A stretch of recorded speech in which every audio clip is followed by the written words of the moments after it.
Hey guys, your host Avery Carl with the Short Term Shop here. Welcome to our 10-episode deep dive on the Sarasota and Bradenton area, which includes all those fun barrier islands like Anna Maria Island, Siesta Key, really the west coast of Florida. And if you guys are ready to start buying in this market, email us at agents@theshorttermshop.com and we will connect you with our expert agents in this market. I also wanted to let you know that we have some supplemental materials for you guys available on our website. It's theshorttermshop.com, where you can go and you can set up a search and look at properties, see what the purchase prices are in this market currently. And you can save your search so that when a property that hits the market in your price range comes out, we can email you and then you'll know right away. We've also got the AirDNA data, thanks to our friends over at AirDNA, for this market for the past few years to help you gauge what a property should be able to do. We've got a pretty cool calculator on the website also to help you tie everything together. So lots of stuff to help you along your way while you're listening to this podcast, or if you just want to hang out with us more, that's pretty cool because we want to hang out with you too. And there's one good place you can do that. It is our Facebook group, same title as my book. It's called Short-Term Rental, Long-Term Wealth. It's just us and 60,000 of our closest friends hanging out, talking about short-term rentals, sharing best practices, and all that stuff. So you can join that, or if you guys really just want to talk to us directly, if you have questions about short-term rentals, we have an open office hours call every Thursday, and you can sign up for that at strquestions.com. Now let's get to the episode.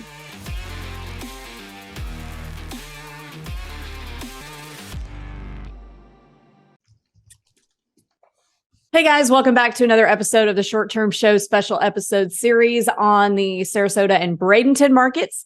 Today, got a really cool crew, John and Christina, who you're super familiar with. Luke, who needs no introduction, but I'll let him introduce himself anyway. We're talking about calendars and pricing today. Luke, introduce yourself. Yes, the Reverend of Real Estate. I have a podcast called Short Term Rental Management. I am married to one of the biggest real estate agents in history, and I'm super psyched to be here. You lovely folks. We were chatting earlier, and I didn't get to say how awesome you guys are, so I just want to say you're awesome right now while the cameras are rolling. And it's great to be here talking about this beautiful beach town in the state of Florida, which is where all four of us are sitting right now. Awesome. Thanks. So Luke's going to be leading this episode with questions. I'm just going to be chiming in, but Luke's going to be the main. Who's that game show host that you love that I can't remember his name ever? Richard Dawson would be my favorite game show host. Yes, Richard Dawson. Match Game. Well, he was a contestant, if you will, on Match Game. Anyway, early Family Feud. All right. Well, Luke, take it away. Hogan's Heroes. Calendars and pricing questions. Yeah. So, we're on the beach in the middle of Florida, south of Tampa. So you have some very large metro areas involved here, which is nice. Not necessarily out in the middle of nowhere. I guess, does that come into play? Are people coming in? Sarasota is like right there. Where would you say? And I know this is I'm off topic here already. It's kind of how I roll, but where are most of these folks coming in? So the majority of travelers that we have is a little dependent on the season. We have two peak seasons down here in the Sarasota Bradenton market. We have a peak season basically between Christmas and Easter. That's the majority of the snowbirds. The majority of our guests at that time of the year usually come from the Midwest, Michigan, Ohio, Iowa, Minnesota, those areas. And during the summertime, we still get some folks from those areas, but we also get a lot of interstate travelers, people from Florida that are just driving over for a long weekend at the beach. We get people driving in from Georgia, but it's less out of state in the summertime than it is in the winter. Where are you guys from originally, if you don't mind me asking? Again, off topic, but I've been in Bradenton since 1994, so I've been here for almost 30 years. Originally, I'm from New York. And was it the beaches that brought you to the area? It was my parents that brought me to the area. Oh, okay. But it might have been the beaches that brought them to the area. Okay. And Christina, where did you grow up? I am originally from Michigan, from Flint, Michigan, which this makes perfect sense. That's where I was going with. I knew that was. So how did you end up down here? I ended up down here basically due to weather. I'd been here one other time. I got out of school and said, I'm not going to do this unless I do it now, and literally got in my car and drove myself here. So I've been down here since 2000. I landed in Tampa, and then we met in Orlando. So Tampa, Orlando, and then moved back over here to the Bradenton area, which is where John came with his parents. Fascinating. Fascinating. Yes, the beach. It'll do it to you every time. It happened to me, as a matter of fact. I met a girl that wanted to live on the beach, and here I am. Never even heard of Florida, quite frankly, being from the Midwest as well. So this market, just as far as pricing is concerned, this is definitely the heaviest snowbird market we're going to have as far as short-term shop markets. I would say, Panama City Beach, again, we're not here to talk about other markets, but that is very common in that area because there are so many condos there. Now, in your area, it seems to be the exception to the rule because from what I understand, you can rent maybe even a slightly larger home for maybe a little bit longer periods of time in what most people would consider the quote unquote off season. Is that correct? Yes. So in other words, I can rent a house, a 3-bedroom house for 3 weeks in November. Is that going to go down? Yeah, absolutely. That's definitely an option. Okay. Is that more common than not? 3 weeks in November is usually not common now. Okay. Is one week in November? That's reasonably common, particularly Thanksgiving week. Okay. And then can I expect the rest of November and December to be fairly empty, or will people come in and scoop up those remaining 3 weeks? November usually, give or take, will be about 60% occupancy. There's decent demand in November, particularly the week of Thanksgiving, which we'll always book. Once you get into December, the first week, 10 days of December is a little bit slow, but you'll definitely expect to book for Christmas and New Year's. And then does the real snowbird action happen? And just trying to get a global picture of the 12-month calendar. Is January going to be decent? What's an occupancy look like in January, February? January, it picks up. January, you could probably expect 75% occupancy. And then February, March, April are your 3 of your peak months out of the year, with March being number 1. So if you're priced correctly, February, March, you should be close to 100% occupancy, with the exception of maybe turnover days or something like that. April is also very strong. But again, March is number 1. You have the snowbirds, you have spring break, you have a lot of demand. I think it's the 3rd week of March this year, which is the peak week of the entire year for 2024. And I assume that's because you're so far south, right? You are much hotter than, say, the Panhandle or even Alabama, of course. And so what is your weather like in January, February? 60s and 70s.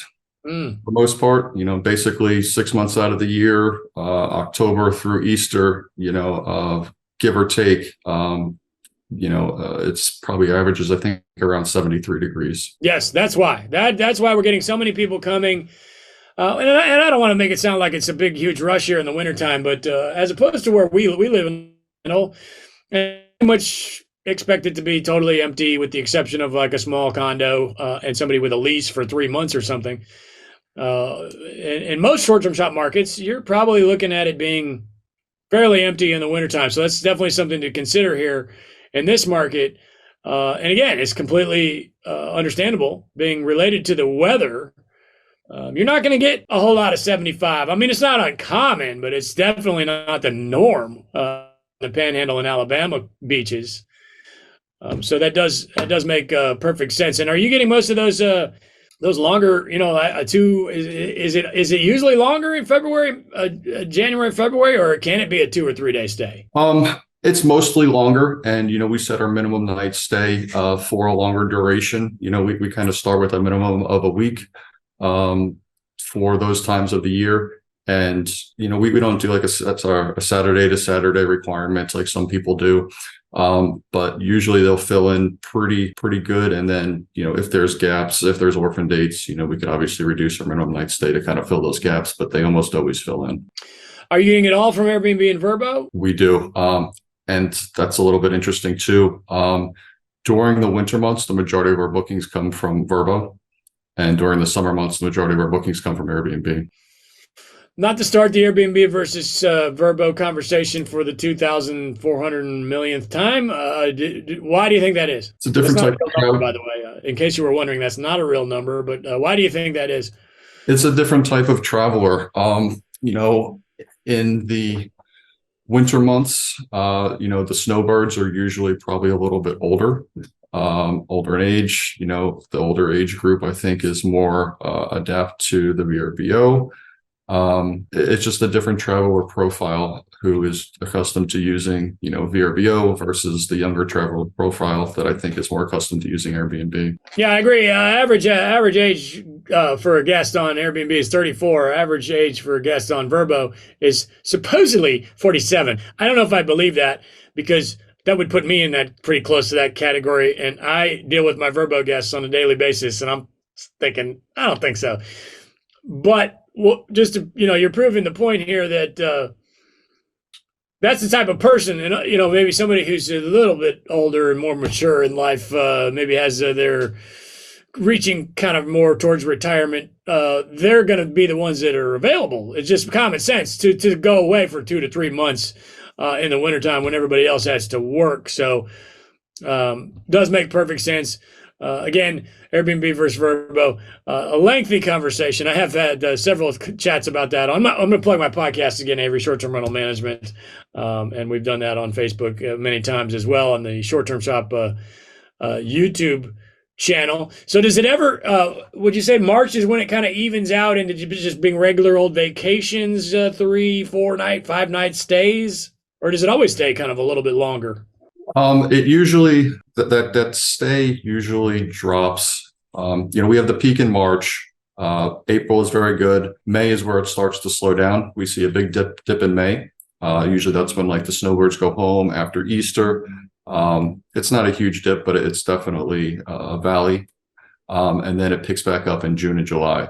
And June and July is where, we'll start seeing shorter stays for people just coming for a long, weekend or a couple days at the beach. Those are the summer vacations when, the kids are out of school, you're taking the kids to the beach for a couple days.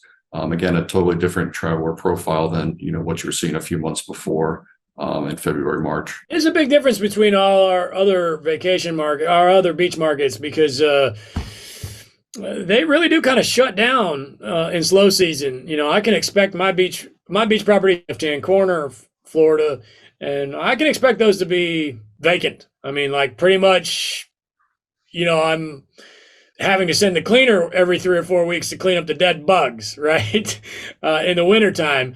So that's definitely a big change for you. But do you have any, I guess we're inadvertently rounding the corner of the summertime into slightly fall there, would you say is there a time of year where it's going to be dead? Or is it never dead? September is our slowest month. So after the kids start going back to school in August, things definitely slow down in September. So I always tell all of my owners or, hosts, if you have any kind of major renovations, any kind of major updates, any kind of, maintenance you want to do to the property, that's more than just, stuff that you can fit in between guest stays, always plan it for September. Very interesting. Now, that's not uncommon. Most markets are going to be fairly slow in September due to the back to school. But for that to be your absolute slowest season, I guess anything where you're at equator wise and lower, that does make sense. Like the Keys, obviously that's not really all that short-term rental friendly, but they get a lot of action in the wintertime. So makes perfect sense there. So September, August is just where's that? July. July is like a peak. After the winter months. So, you have that peak in July and then it just starts slowing down in August. The beginning of August is usually pretty good towards the middle. And, as you go further and further through the month of August, it slows down more and more. Absolutely. And then September is crickets for the most part? Not necessarily crickets, maybe 25% occupancy on average or something like that. Sometimes you can get a good reservation or two in for people that aren't coming for a vacation. For example, I got a 2-week stay for somebody who's coming to work at the airport at one of my properties right now. So, there's still opportunities to get travelers, but it's not necessarily the vacation traveler that, you're targeting. Absolutely. Okay. And then October, just rounding out the year, because for some reason, I think we started in November. I don't know how that happened, but let's round out the 12th month there in that calendar that we just made a wacky calendar. But what's October look like in general? October is probably 50%. October, it starts to cool off a little bit up north. Some people still want to be able to enjoy the warmer weather down here. Can't necessarily say one reason or the other, but October it does start to pick back up, after the slow September. Okay, Christina, I'm going to make you talk. Would you say that? Where do we land as far as weekends versus weekdays and popularity? And can I get weekdays booked, etc.? Yeah, I definitely think you can get weekdays booked. I mean, in those slower months, coming out of September into October, we do see more, long weekends that are getting booked. Okay. But can I have an empty Monday and Tuesday? Or if I work my rear end off, can I get those booked if I'm hustling? I think so. I think for the most part, you can get them booked. Not saying every Monday and Tuesday, but you can definitely get some of the Monday, Tuesdays booked. Depends on the time of year, obviously. That's a huge factor. Yeah. We're dealing with a 365-year calendar here. Okay. Let's talk about larger properties versus smaller properties. Just give me your thoughts on that in general in your market. In our market, the old phrase of bigger is better does hold true. You're definitely going to cash flow and make a lot more revenue, cash flow better, make a lot more revenue with a larger property. Even in the winter months when, we're talking snowbirds, there's also the people coming for winter break, with larger groups of guests. So, throughout the year, the larger properties, do better. Is there something to be said for legacy properties here? Is there a lot of that going on where there's a lot of people that are madly in love with this area and maybe cash flow is not their first priority and they just want to have something to share with the family? Those properties are, primarily the lifestyle purchases that we've talked about in previous episodes that are on the barrier islands. They're a place on the beach, but not necessarily the best cash flow, solution that, we could offer in this market. So, Anna Maria Island, Siesta Key, those areas are definitely more of the lifestyle purchase, than the areas that are just slightly off the island on the mainland. Have any opinions on whether a single family home versus a condo may or may not have higher or lower occupancy? As far as occupancy, I guess I'd rather speak to revenue, and, return on investment than occupancy.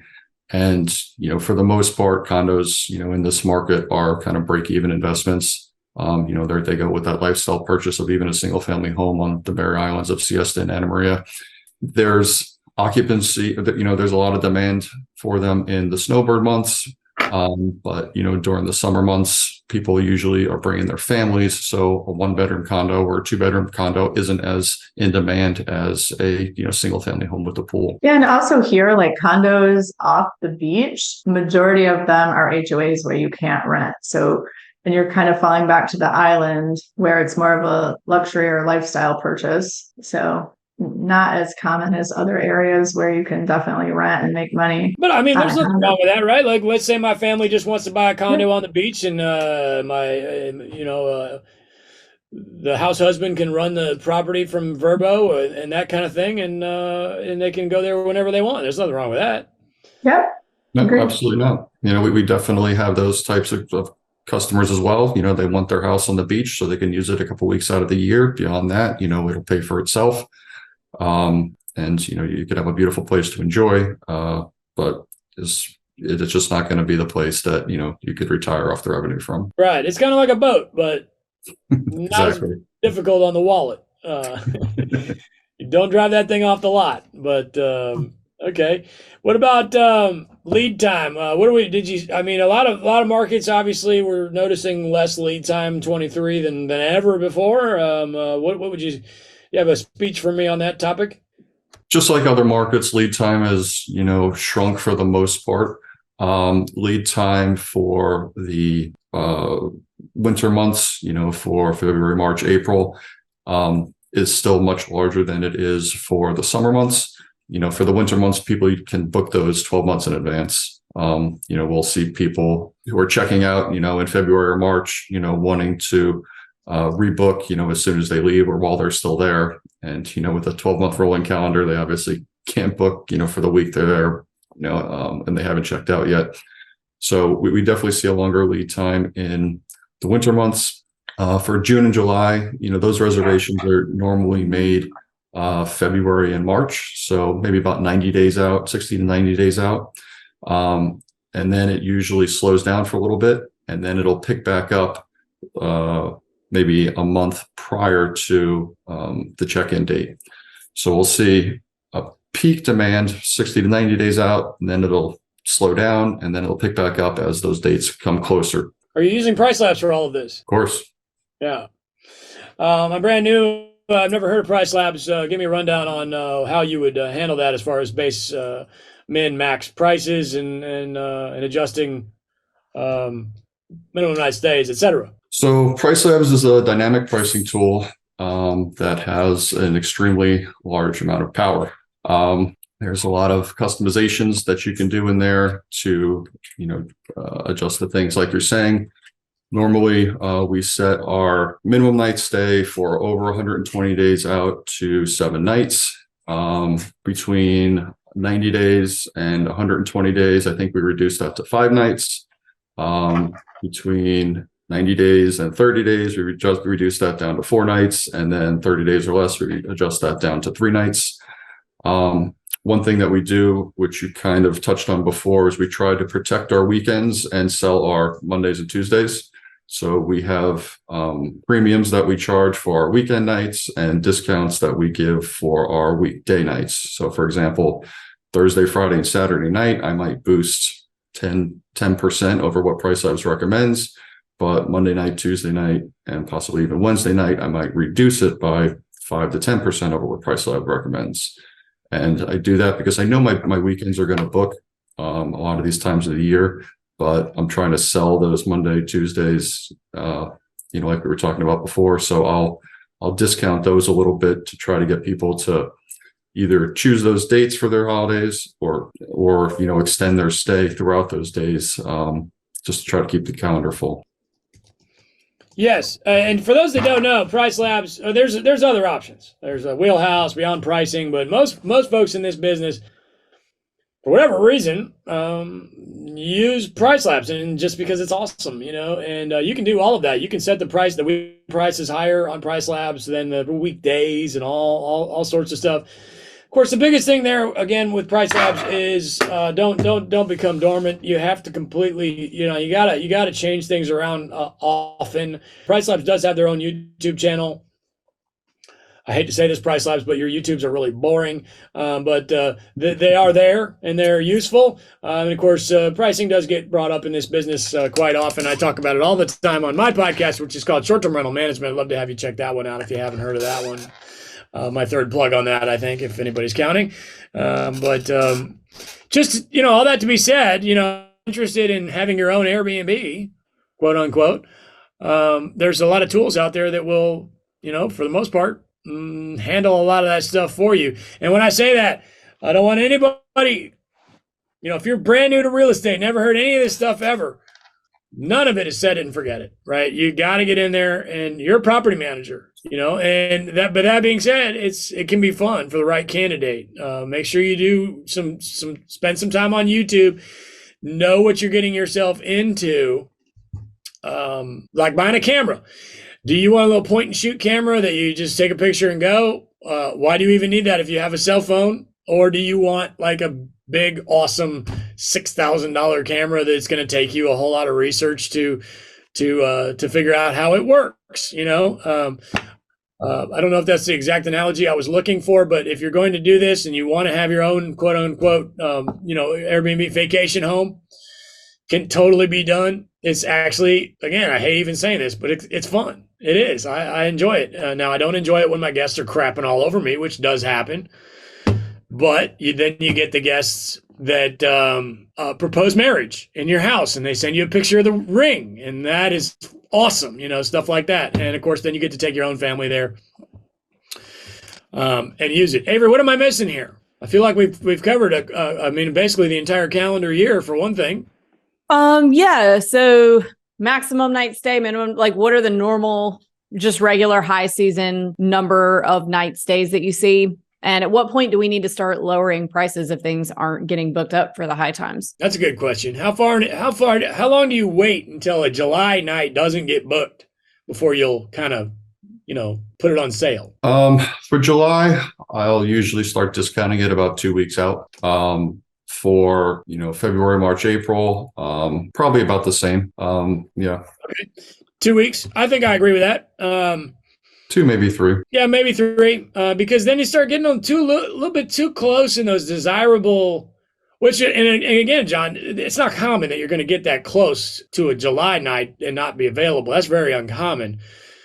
Of course, you do need to keep in mind that now we're getting deep into the management side of things there. Even like with a Christmas night or 4th of July, if you wait too long, you're getting somebody who didn't really have any choices, and they may not, have picked your home if there were 1,000 other places from. So there is a sweet spot there with your prices for sure. But Avery, I think we've got a great sample size of what the market looks like. We didn't really go over. I know you already did numbers. So, what else? I think we're good, right? I feel confident with. Yep, got everything. Just any general advice for calendars or pricing.